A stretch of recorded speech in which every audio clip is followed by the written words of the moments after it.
What is up? You already know it's your boy Ace of Cross Culture. We back, man. We had a 2-week hiatus. Hope for all those that were celebrating that you were able to spend some time with family during the Thanksgiving break, as it were. But happy turkey. We're going to jump right into the introductions. Hit them off real quick. It's your boy Tipsy Japan back with another episode of ATAS across time and space. We over here with Ace. It's good to be back at Cross Culture, man. Happy Thanksgiving, happy turkey. I know my chicken wasn't happy. I took good care of him though. Yeah. What'd you have? Let me ask. On Thanksgiving itself, is that a thing out in your space, your area? What again now? What'd you eat? Oh, what I eat? How much did you gain? Yeah. How much did I gain? I didn't gain hardly anything. Okay. Yeah, because I've actually been losing weight. Believe it or not, I've been losing weight. Well, the people can go across the timeline and see. Maybe, little fat cheeks. Yeah. See what comes down first. They said that's the hardest place to lose from. Is your face. Is it? Oh man. Yeah. Is it the first place that gains weight? I think so. Yeah. See it in your face. Well, I mean, it was good. I had some out of town visitors from the East Coast of the United States. Coming to the West Coast. So that was nice. That was cool. That's good. They came back in time to see you. Back in time? Yeah, I guess technically. Back. You know that. Yeah, on the West Coast. Yeah, furthest back. Chilling out back there, man. Okay. Well, yeah. I mean, Thanksgiving it's the real beginning of the real holiday season. Like I don't think of Halloween as one of the big holidays, but Thanksgiving is definitely one of them. Can spend time with family, recharge, recoup, re-up, and prepare for the new year. So yeah, it is the best time. It's right around the corner. Yeah. Right around the corner. Along with your birthday. Oh gosh. Yeah. Don't remind me. I'm reminding the Water Pulse Laser because he probably already knows. He's been paying attention. He's been on game since the beginning. For real. The return. Look, what did they say? What did LL Cool J say? Don't call it a comeback. Don't call it a comeback. Okay. We're not new to this. We true to this. Oh, I thought it was saying fire for that. That's what Mr. Cool Fire. J What? Fire for that. Oh no. Oh no, I'm sorry. All right. So we're going to jump right into it. I'm not going to delay too long. We are reading Disrupting the Game from the Bronx to the Top of Nintendo by Reggie Fils-Aimé. We are in chapter number 10. I didn't even do the ATAS thing, man. We're episode number 78. Okay. Right there. I'm stuck at 10. Right I there. have my hands up. I'm wearing a suit. Right. Please don't do it. 78. Yeah. If you haven't entered into the giveaway, please, you got to drop a comment into the actual comment section, not the live comment section. I think I only have one person entered on my side of things, like at all. So you know what? I'm gonna tell some of my folks because over there so you see I'm wearing a suit today. We had a meeting of the executive committee of Kudofin, and I said, hey, head over to Cross X Culture. Make sure that everyone knows over there that what we're doing, and make sure that they get into that comment section, leave a comment. So yeah, we might have somebody in the executive committee leaving a comment down there, just showing some love, and maybe showing a link to the things that we're doing. A lot of big things, a lot of stuff planned for next year. 2024 is going to go through the roof. And today is a special day. It's 1, 2, 3. All right. And that's how simple it's going to be. Let's get into it. Oh, what you just? Oh, you gonna have me out there talking about merch. All right, let's talk about merch. Let's talk about merch. In the comment section, who wants some merch? Folks, if you want merch, all you gotta do is leave a comment and say, hey, I like that cup, or I like that hoodie. I'm not wearing a hoodie. I like that tie. I like those cufflinks. I like that something. You tell us what you want. And the merch, it might just be there. If you're the winner of the sweepstakes, it might just be that. Okay. If y'all let us know. All right. What's the plan? Gotta let us know. Gotta let us know. It might be the #1 headband. #1 headband. Hey. Right. To get some Naruto Ninja headband type stuff going on. I like that. All right. I like that something. Right. I like that Pokeball. Right. I like that ATAS Pokeball. Pikachu. What you got going on? What? Yeah. Let us know. All right.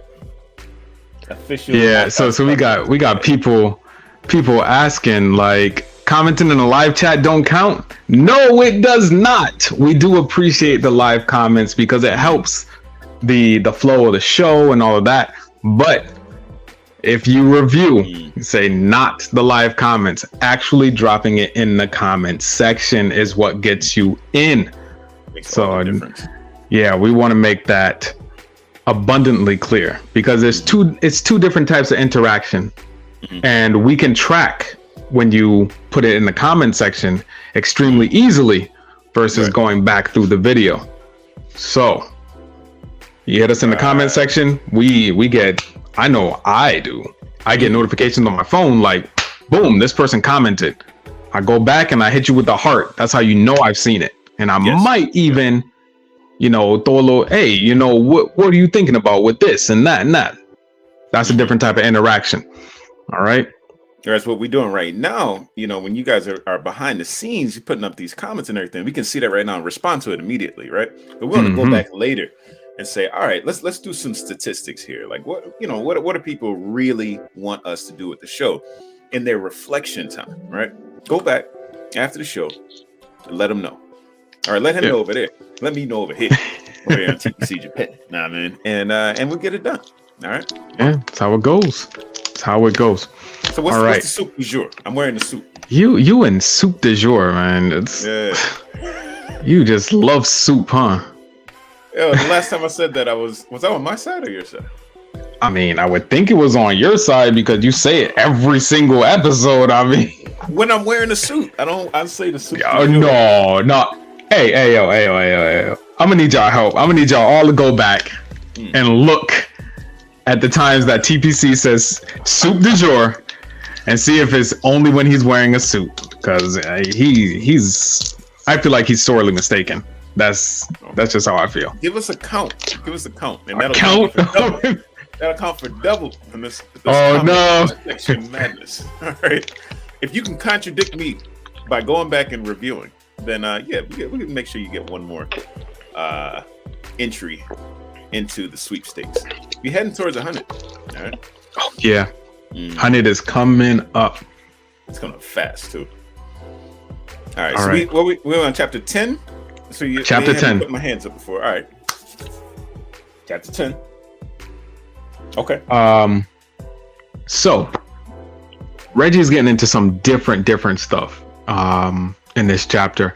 He's talking about his kind of the first steps that he was taking in Nintendo. His very first time being on stage, and he's reviewing the tapes. He's like, what is going on? These people are reading off cue cards? Like, what are they don't know their stuff? What is going on? Right. So, first question is, how do you feel about public speaking? I thought it was spanking. No, stop playing. Don't do that. It was spanking. Oh gosh.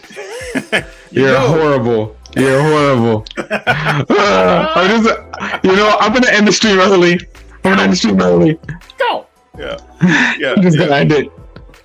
How do I feel about public speaking was the question. I'm gonna address that appropriately for our podcast listeners over there on Spotify, Google Music, or YouTube Music, or wherever you find your podcast in the world.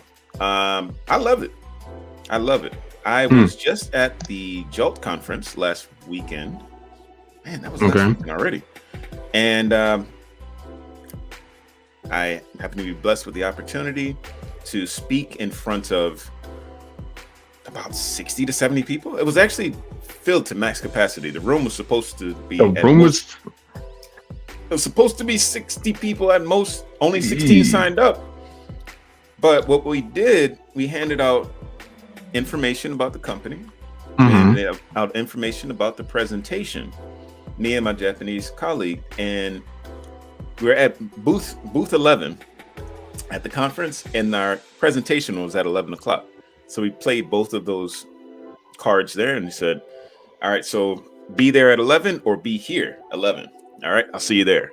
Everybody gets a shake of the hand and a pat on the back. Okay, why was that so stressed? They got a pat on the back and a handshake. And I said, hey, I'll see you there. And a lot more people, like I thought they would just kind of just brush me off, like not really looking, but they showed up. I had folks in the room calling their friend and said, hey, join in. And much love to those who watched the show afterwards. I did mention the show. I said, you can find me here. They said, I want your socials. I was like, that's not quite what we do. You know, that's not my personal socials, but if you're really looking for me, then you can find me over on YouTube or Spotify, wherever you find your podcast. So maybe. But at the end of the day, it was a great turnout, and I was speaking in front of a lot of people, and I feel this kind of heat when I'm in front of folks. Heat? Yeah, yeah. It's no. It's like improvisation. When you're improvising, you gotta say something and you gotta say it fast. Like I feel really good about that. Like the energy just goes up, whether they say something or not. So you're gonna have to send me some kind of signs for me to shut up, because I will go harder and harder. If people are quiet, it's like, yeah, all right, I got an audience now. Oh, okay, you got a captive audience, so no. As long as they're not walking away, I'm like, hey, where you going? Come back. Yeah. Okay, all right. I see you. I see. I can tame the shrew though. It's all good. Can you? All right. So Reggie is, I guess, he needs to go out on the stage and he needs to do his thing. Yes. And he has, this isn't the most iconic line that I know him for, but it is one of them. And he says that he's Reggie. Yes. Fils-Aimé. He's about kicking ASS. Oh. And making games, right? So there was a whole thing about that, though. There was a whole thing about the fact that Reggie himself does not make games. Right. You know, they play tested it, and it was like, oh yeah, you know, that sounds great. You know, it's a take on a popular saying. Yeah, we can go through with this. And then, like the night before, they were like, nah. You don't make games. You don't make games. And I think that's not great for our development. The actual people who develop the games, the developers and all of that, to have you say that you're about making games when you don't actually touch software. You know, you see final products or you get updates, but that's it. Right. Not I. So it was changed to we're about. Right. But now the question comes up, does one have to be intentional in order to make an impact? So do you think that the same impact would have been made had that line not been changed? You know. Okay, that's an interesting question. I think you make an impression whether you like it or not. First impressions, you only get one chance at it, right? And it's funny. Like I was just going over this kind of concept about the way that the eyes work, and there, one of our listeners would be able to fill in the crowd. In fact, I think we can ask for a good comment as it relates to that. How the eye or the retina is part of the brain. It's part of the central nervous system. The retina is part of the retina. And correct me if I'm wrong. All right, Jehudi. All right, correct me if I'm wrong, but I believe that the eye itself, like the retina or this optical nerve that's inside of it with a different name, is part of the brain. It's the only part of the optical nerve. Oh yeah, definitely. It's the only part of the brain that's sticking out, right? So you're sending a message directly to the brain. There's no like lag between sight and thought. Now, what you do with the thought is up to you, or what that person decides to do with the thought is up to them. But that first impact, when that light bounces off that person and hits you straight in the eye, it's going to do something to their optic and oculomotor nerve is the word I was looking for. It wasn't just the retina. Okay. Right? But my point is that whether you like it or not, that light is going to hit if you're in front of people and they see you, and it's going to send some messages in their brain. So if you want to make the impact that you want to make, it's best to be intentional about it. Whether you like it or not, an impact will be made. Messages will fire off. All right. So does one have to be intentional to make an impact? No. Does one need to be intentional to make a good impact? Okay. All right, where you going? No. I mean, I really like that. I really like that answer because it's you're completely right. You will always make an impact. But in order for you to write the narrative, you have to be intentional. And that's what a lot of people don't understand. It's like, well, people just got to take me as I am. It's like, okay, cool. That's great. But be your own PR in order for them to take you as you are. Don't let them write the narrative. You write the narrative for them. Say, you know what? This is the type of person I am. This is what I am. This is how I do it. And this is where I'm going to. Right. People see the locks and they automatically, oh, well, you must smoke weed. It's like, never have I ever touched marijuana to my lips. And it's just something that I'm just not about. The locks I do because COVID, I couldn't cut my hair. And it was like, whoa, what am I going to do with my hair? What am I going to do with my hair? So I started twisting it. And then from the twist, the locks became a permanent like staple of the twist. And it's just like, all right, you know what? I've always said there comes a time in every Jamaican's life where they contemplate seriously getting locks. And I contemplated it before and I was like, it's not really for me. Came back around and boom. So now I have to write that narrative even more now because people see the locks and automatically they're just like, oh, well, you must be this type of person. Yeah. And see, they're going to make their narrative, their brain is automatically going to start that narrative process, right? So, are you intentional about rewriting the narrative in each person's mind? You have to be real busy, like to get out to every single person that sees you doing the job, right? Yeah. That's busy. It's kind of busy work. Too busy work. You got to be intent. Like the people that you want to make an impact with, I would say go ahead and write the narrative for them or help them out with the narrative. People love the stories though. And in fact, gratitude, just a quick plug on gratitude. But do you have any gratitude practice in your life right now? Gratitude practice? Right. I have in the last few years been more intentional about using the word appreciate. So using the word like outside of myself, not just thinking it like, oh yeah, appreciate, but no, saying to someone, thank you so much. I appreciate this, or I appreciate you for doing this, because for me, that word appreciate is kind of like arigato in Japanese. Okay. You know, it's not really just like, oh, thanks. It's a little bit deeper than that.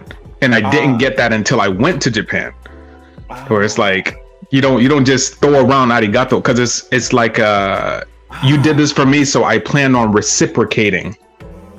So it's kind of that cycle, you know, like you did for me. All right, scratch my back, I'll scratch yours, you know. Arigato gozaimashita. Like, that's like, thank you for everything that you did. I really appreciate it, and I'm going to pay you back. And it's like, I'm a little extra. I'm gonna rip you a brand new one on that. Piece Oh no! right Oh no! All right, just let you know. No, because it's gonna go across time and space. I want to make sure that I just touch on the fact that first, the fact that you're expressing gratitude towards others is so much more important than just thinking about, because a lot of people think that a gratitude practice is going and making a list of the things that you are grateful for. But in fact, the one that has a better impact or a bigger impact, going back to impact on the mind, is the expression of gratitude towards others.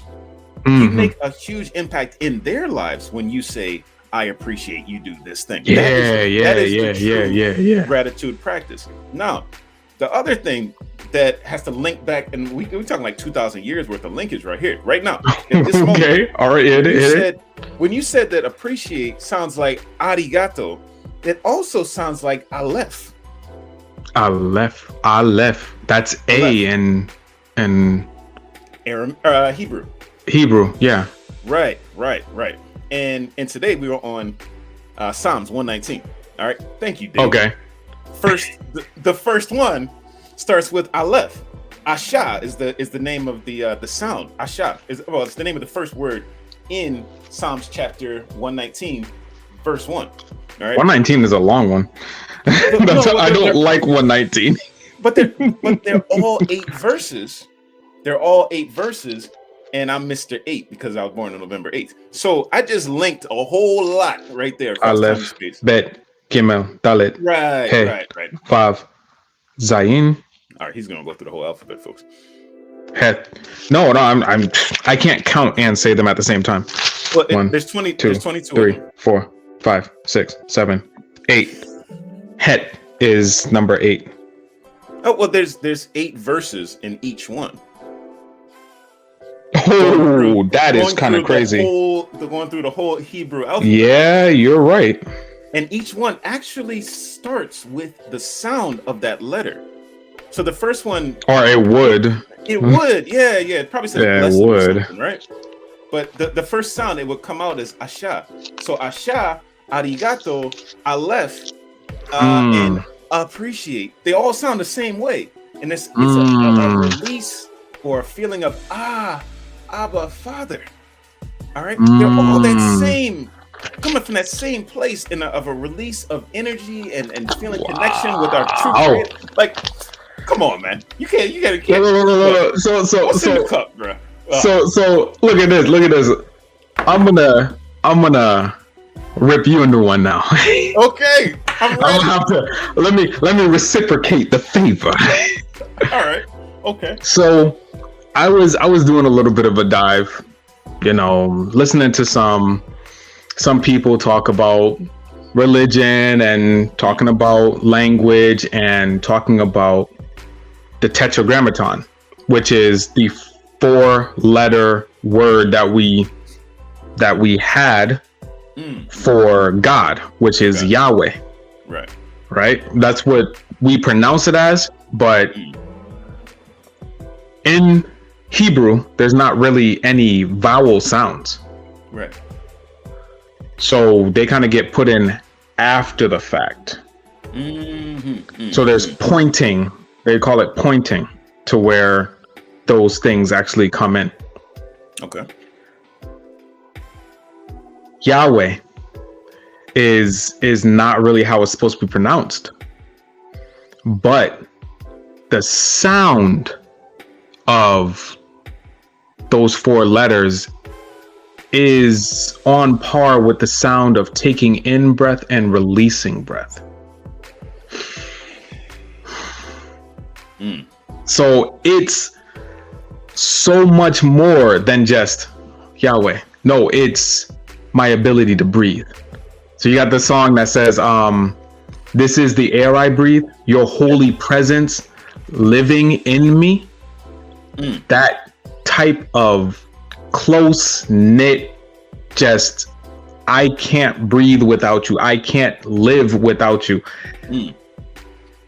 All right, I'm gonna leave it there because I could go on, but we don't cross culture. You already know what it is. We get to this point where we want that ability to breathe. We want to put into words that ability to breathe. We get excited about certain things, and sometimes our excitement is taken, the wrong way. So we have anger. Is it anger or passion? Yes.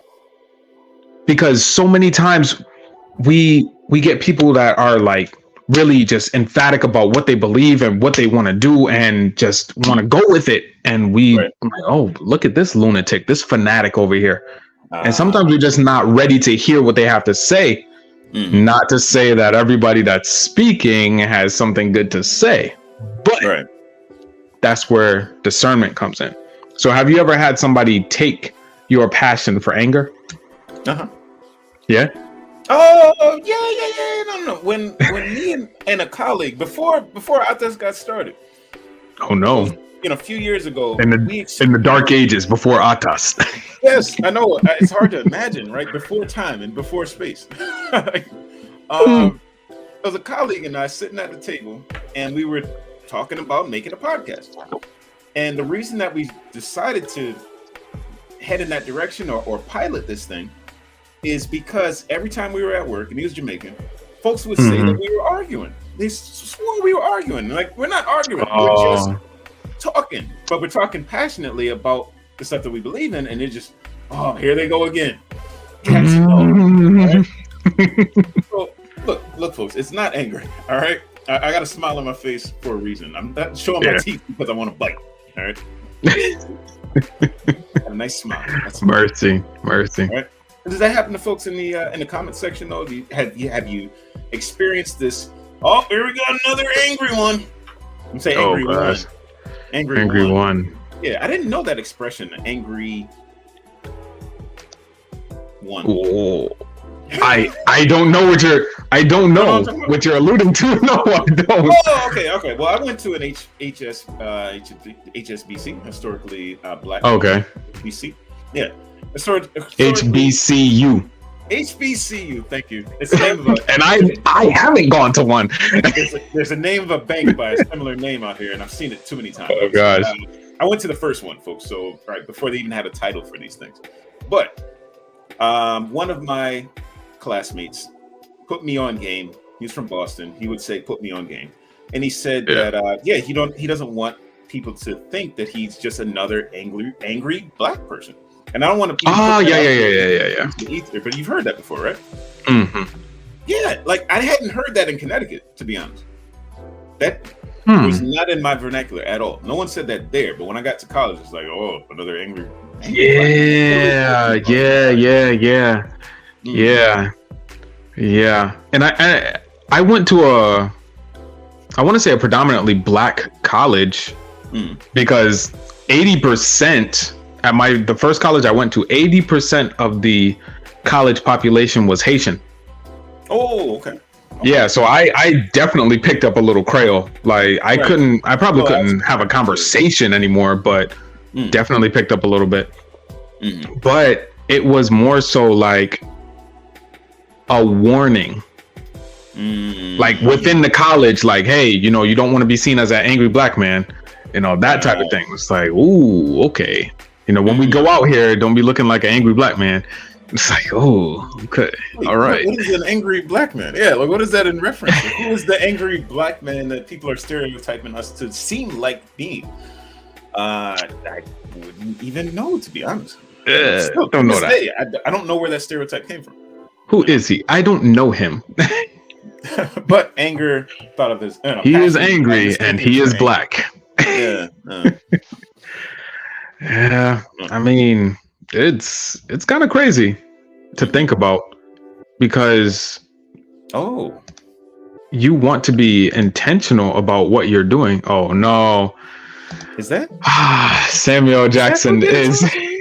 Is he's that the who did it to us? epitome of angry black man. Look, Yeah. Mr. Jackson, if you ever find this and watch this, you know, I am a fan, but if there was ever any one person who is the epitome of the stereotype, the angry black man, I'm sorry, it would have to be you. Look, he's educated. He was a former Black Panther. You know, he was about the movement. Don't get me wrong. He's done a lot of good, but because his character in movies where most people will see, it's angry black man. Because he's loud. Oh no! Right. He is very loud. Even back in Pulp Fiction, like, oh man. Yeah. Sharks. Look, we could go on and on. Yo, look, these. I'm so tired of these snakes on a plane. Like, we can go back and forth. Yeah. But it goes back to that intentionality. You know, if you want to make a good impression, you have to be intentional about the impression that you're making. Whether it be rewording a little piece so that people understand, or if it's just in your daily life, you say, hey, I want to be seen as this type of person. I want to do things now so that my future self will be proud of me. Let me do it. Let me be intentional about what I'm doing. I mean, take intentional moments every day. Just saying. Right. Don't react on the impulse. Right? Because at that moment, when the thing appears, like a message goes to your mind to do something. In that moment, pause, plan it out, figure out how you want to address the issue. Because 9 times out of 10, every time that you think about how to act, instead of just act, 9 times out of 10, it's probably better. Like, you can get a better result out of it if you think, plan it out, get yourself a pen, a pad, and write it down if you need to. All right. Yeah. It's a lot to it. It's a lot to it. Don't react on the impulse, folks. Unless, you know, it's somebody special out there that you want to just leave a comment for at that moment. Go ahead and do it. All right. Don't. But I mean, even then though, you don't want to just do impulse. You know, hey, all right. Is this really how my thoughts need to get across? Okay, let me choose my words and make sure that it's not like, oh yeah, that's just a friend. Like, no. I'm trying to tell you that this is what I want to be, or this is how I want to communicate, or be intentional as you can, because you don't want misconstrued feelings. You don't want misconstrued ideals. You don't want people to misconstrue anything about you. So be intentional. There you go. That's the message. I'm gonna write it down. I got my pen and pad. We good. Hey. All right. Well, it's been great. Until next time, you already know what I say. Stay prayed up. Be blessed. Okay. There you go. Ning, ning, ning, ning, ning.